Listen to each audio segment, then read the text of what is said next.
வணக்கம். TNPSC Tamil Nadu public service commission தமிழ்நாட்டில் அரசு வேலைக்கு தேர்வு நடத்தும் முக்கியமான அமைப்புதான். டிஎன்பிஎஸ்சி எப்போது ஆரம்பமானது மற்றும் அதன் முழு வரலாறு பார்க்கலாம்.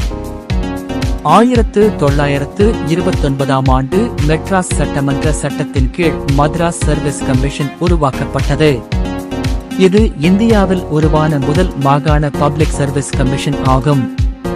டிஎன்பிஎஸ்சி முழு வரலாறு 1923 லீ கமிஷன். இந்தியாவில் அரசு வேலைவாய்ப்புகளை சரியாக நிர்வகிக்க லீ கமிஷன் அமைக்கப்பட்டது. இது மாகாணங்களிலும் பப்ளிக் சர்வீஸ் கமிஷன் உருவாக்க பரிந்துரைத்தது. பன்கல் மினிஸ்ட்ரி காலத்தில் ஸ்டாஃப் செலெக்ஷன் போர்டு அமைக்கப்பட்டது. இது அரசு வேலைவாய்ப்பு தேர்வுகளை நடத்த ஆரம்பித்தது. 1929 மദ്രാஸ் சர்வீஸ் கமிஷன். மெட்ராஸ் மாநிலம் மദ്രാஸ் சர்வீஸ் கமிஷன் உருவாக்கியது. இது அரசு பணிகளுக்கான தேர்வுகளை நடத்த ஆரம்பித்தது. மாநில மறுசீரமைப்புக்கு பிறகு மദ്രാஸ் சர்வீஸ் கமிஷன் மദ്രാஸ் பப்ளிக் சர்வீஸ் ஆக மாற்றப்பட்டது. 1970 டிஎன்பிஎஸ்சி உருவாக்கம். மദ്രാஸ் ஸ்டேட் தமிழ்நாடு என்று பெயர் மாற்றம் செய்யப்பட்டது. Madras public service commission Tamil Nadu public service commission ஆனது.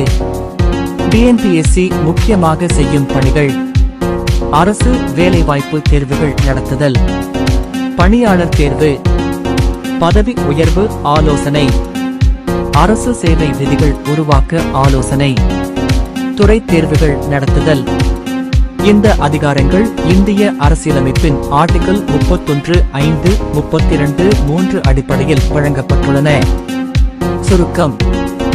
ஆரம்பம் 1929. பழைய பெயர் Madras service commission.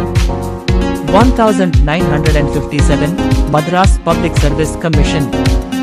1970 Tamil Nadu public service commission TNPSC.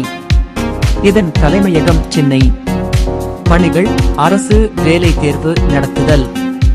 இன்று டிஎன்பிஎஸ்சி தான் குரூப் 1, குரூப் 2, குரூப் 4 போன்ற அரசு வேலை தேர்வுகளை நடத்தி ஆயிரக்கணக்கானவர்களுக்கு அரசு வேலை வாய்ப்பு வழங்குகிறது.